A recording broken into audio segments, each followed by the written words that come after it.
Hello everyone, my name is Rafal and I would like to welcome you to another episode how I create this headshot. And today we're going to be talking about this particular image. I've received a lot of positive comments and also a lot of questions regarding how I create this image. So I would like to dedicate this episode to basically talk about this image. I think personally I really like it. There's few things which I still don't like about that image, and I'm going to discuss this a little bit later. But overall it seems like this image really got your attention, and I think this is going to be something which definitely is worth it to discuss and share with you guys this entire process how I create this image. Also, I'm going to address many questions which I would say came in the last several days regarding that image. So I'm going to try to give you all the information and give you all the answers, so you guys are going to have very clear understanding how this image actually was created. So again, we're gonna have the same kind of approach. I'm gonna go through behind the scene. Also today I'm gonna show you a little bit, or I would say video, where you guys gonna see how actually I create this hair effect. It was nothing actually crazy. There's a lot of suspicions and there's a lot of theories about it, but it was actually pretty simple, and we're gonna actually go through this entire process. Then again, we're gonna go through my gear list, the settings, and also we're gonna go through my entire retouching process. So let's jump into the behind the scenes stuff so you guys probably can see it. Again, the same lighting setup, nothing changed in this department. Two deep octas, 39 inches and also the 27 inches. As you guys probably can see, the power of the light is very low, and the main reason behind this is so I can actually capture and I can actually just get some light from the background. I was using my very old Hitachi LCD projector. There's always questions about that.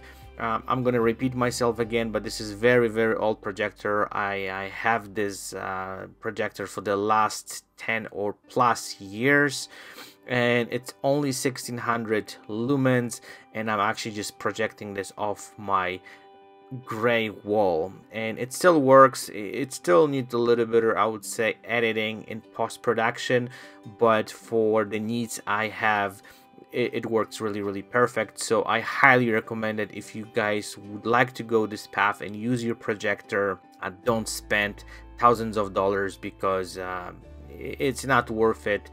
I think it's better to invest this money in some other stuff.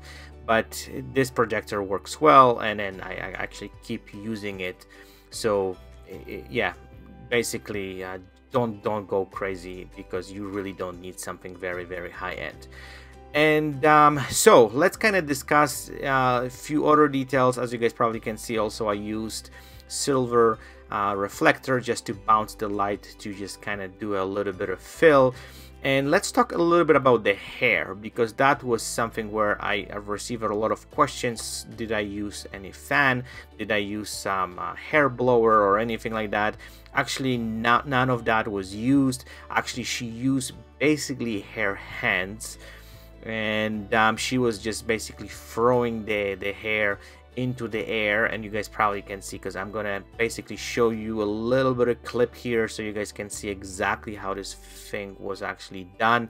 So again, she had really good and thick hair, and she was just basically throwing them in the air, and I was just waiting for that moment when the hair is gonna be basically just coming down, and then I can just take a couple quick frames and hopefully capture the movement. So I could definitely use some fan, but I found with the fan sometimes is an issue, because if you basically need someone who's actually holding the fan, and I didn't have anybody, first of all. Second of all, I also found if you start using really strong fan on their face, then it affects their eyes. They start kind of crying, and there's like tears coming out. So you have to be very careful with that, and it depends also on the model's hair. So there's definitely few factors here and there, but I found that throwing the hair in the air kind of for this type of work works really well, and that's actually what we have done it. So this is pretty much straightforward, nothing complicated. You just have to be patient and take, I would say, a lot of pictures just to get the right one, and that's actually what happened. I took, I think, at least like 60 different versions of that the same kind of idea, and then I actually went through them and picked the one which actually worked the best. And still there's few flukes here and there, but I'll show you in post-processing how I actually fix them and how I address them, and actually how I make this whole thing looks a little bit better. Okay, so let's jump into the settings.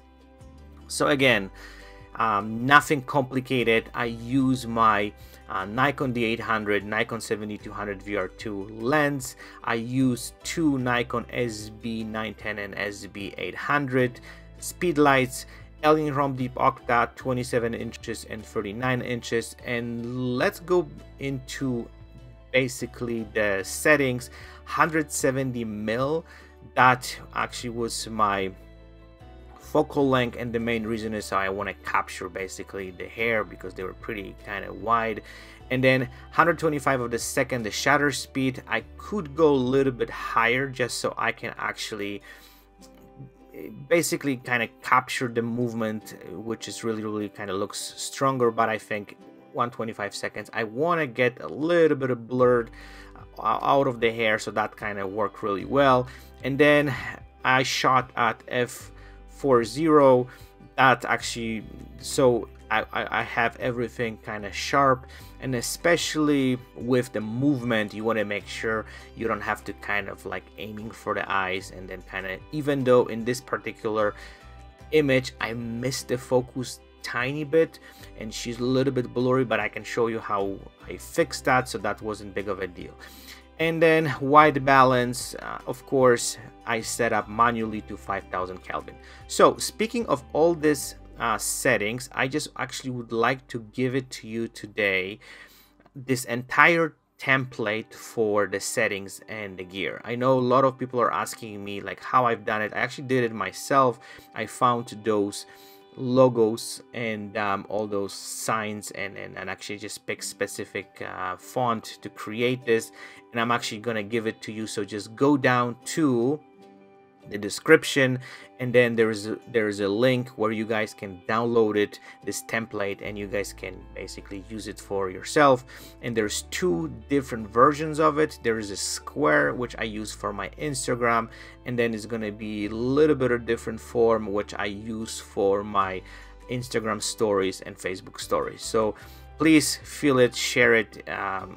It's for you. So like, I know there's a lot of people asking me about it because you guys want to implement this into your own work. So I'm just want to give it to you for absolutely free. Just if you get it, maybe you guys can give me a like on this video. That would be some kind of thank you for me to kind of like that's how you guys can show appreciation that I'm sharing this with you guys. That's all what I'm expecting, and yeah, just feel free to do whatever you guys want to do with this. Okay, so let's jump into the entire post-processing and editing. So this is the final image. This is actually the retouching portion, and so there's a lot of work which I have to do here.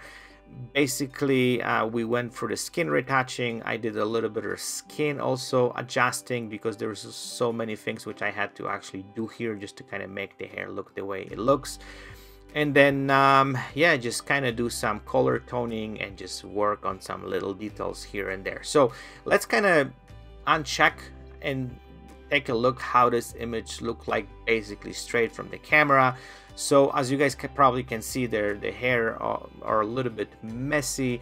I also caught it in the corner here, the kicker light, so we have to remove that.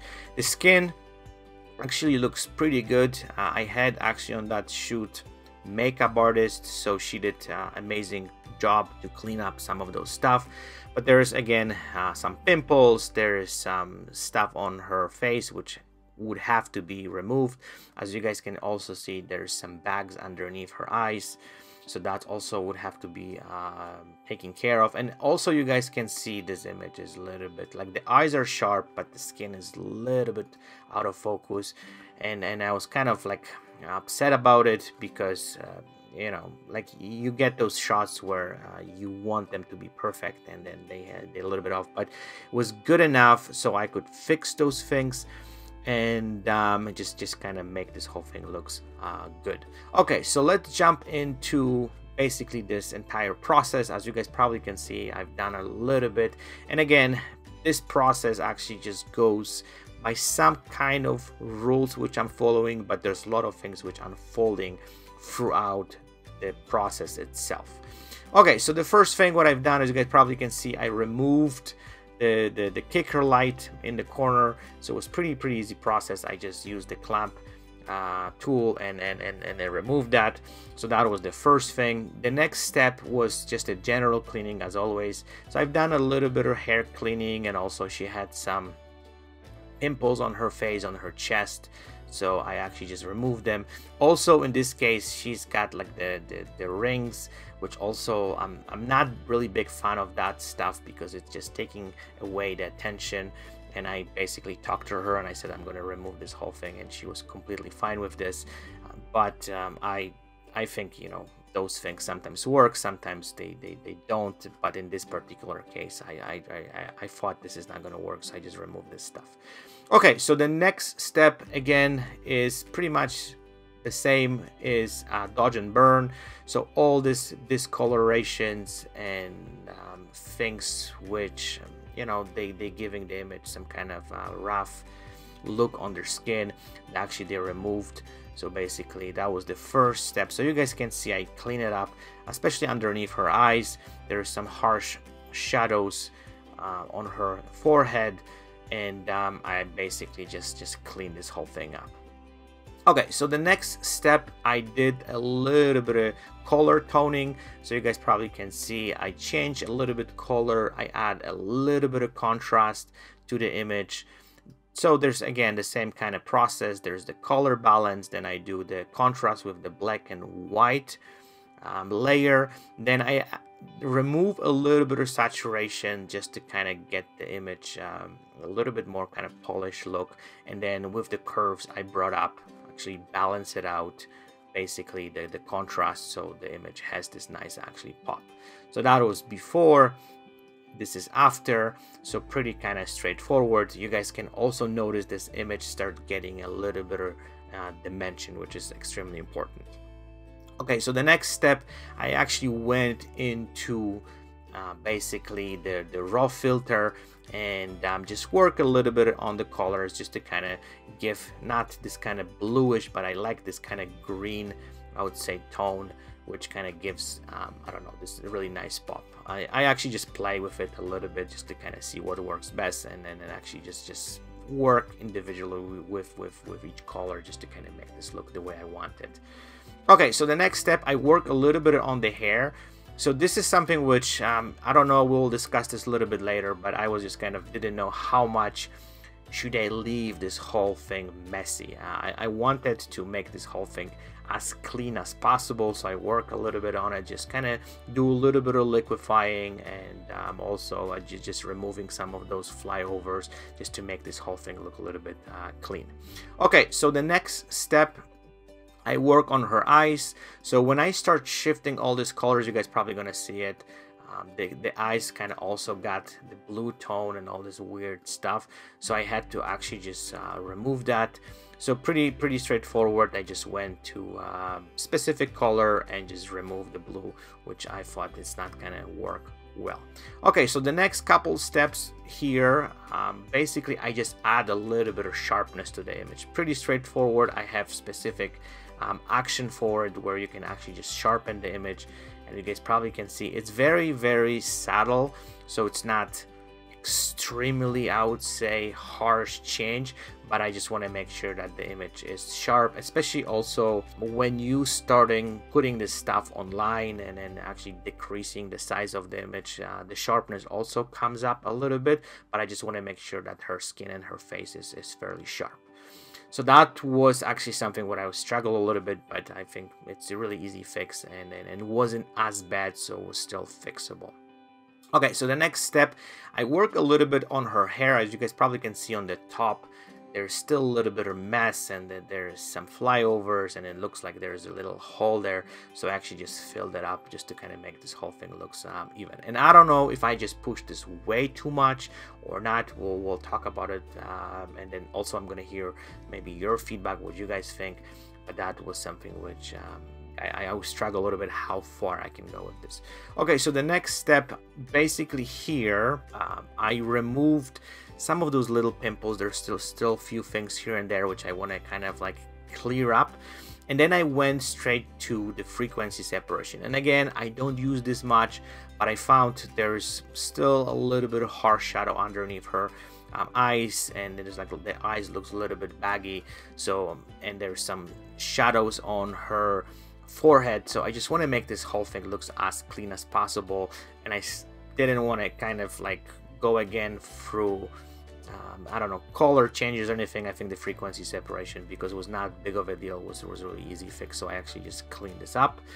Okay, so the next step here, I still work on the hair. I use liquify just to kind of give the hair a little bit of, I would say, shape, a little bit of flow. So you guys probably can see I didn't kind of jump into the hair and just try to kind of work on them straight and then just kind of get them done. I was just like adding things as we go, just to make sure this whole thing kind of looks better and better and better. Okay, so the next thing, what I've done, as you guys probably can see, there's a lot of blue on her shirt, and I thought this looks kind of weird, and this is basically from adjusting the colors. So the colors pick up on her shirt, so I just want to make sure that the shirt is white. So basically I just again went to the filter, raw filter, and just basically take the blue out of basically the image, and I use mask just to kind of mask it out and just kind of focus mainly on the shirt itself. Okay, so then I run dodge and burn again. This is the final one, and so just make sure this everything is clean. Again, it's very subtle, and I use another set of dodge and burn just to kind of work on the hair. So you guys probably can see what I wanted to do is just to make the hair look more dimensional. So actually what I've done to kind of get this effect, I was basically adding more light into the highlights and also darkening the shadows. So this is basically create this additional contrast into the hair, and that's why they kind of look so kind of cool, because there's dimension and there's contrast, and they basically looks kind of much more interesting. Okay, and the last thing what I've done here is, you guys probably can see on the top of on her hair, this is this little kind of flyover, and I didn't know what to do. I was thinking to leave it, but I was kind of bugging my eyes and it didn't look natural. So what I've done, actually, I just took a piece of her hair from different image, and actually I just added to this just to kind of like hold on here to clean it up. So I just kind of removed this whole thing. I don't know if this looks better or worse, but I found it looks much more clean, and I'm not sure about the top of her hair. Looks like it's just way too perfect. I don't know what you guys think. Probably when I tell you this right now, then you guys gonna probably focus on this, and you guys gonna probably tell me it is. But sometimes you know, that's something what we need to struggle as a photographers, that we fix something and then kind of keep it the way it is. Okay, so let's uncheck this whole thing and take a look how this whole thing look like before and after. Okay, so my computer just freezes right now. Let's hold on for a second. I started using, you guys probably noticed, the newest version of Photoshop. Looks and works a little bit better. I used the very old version back in the days, but I've decided to change it a little bit and see how this whole thing is going to work. But it seems like it's worked really well. I don't know what your experiences are, but I actually really like it. Okay, so let's take a closer look. So that was the original image, and that was after the retouching. So basically that's how this whole thing looked like. If you guys gonna have any specific questions or anything else you guys would like to know or ask, please let me know. I'll be more than happy to answer your questions. And if you like this video, please subscribe and give me the like. I would really appreciate that. And stay tuned, and I'll chat with you guys very, very soon. Bye bye.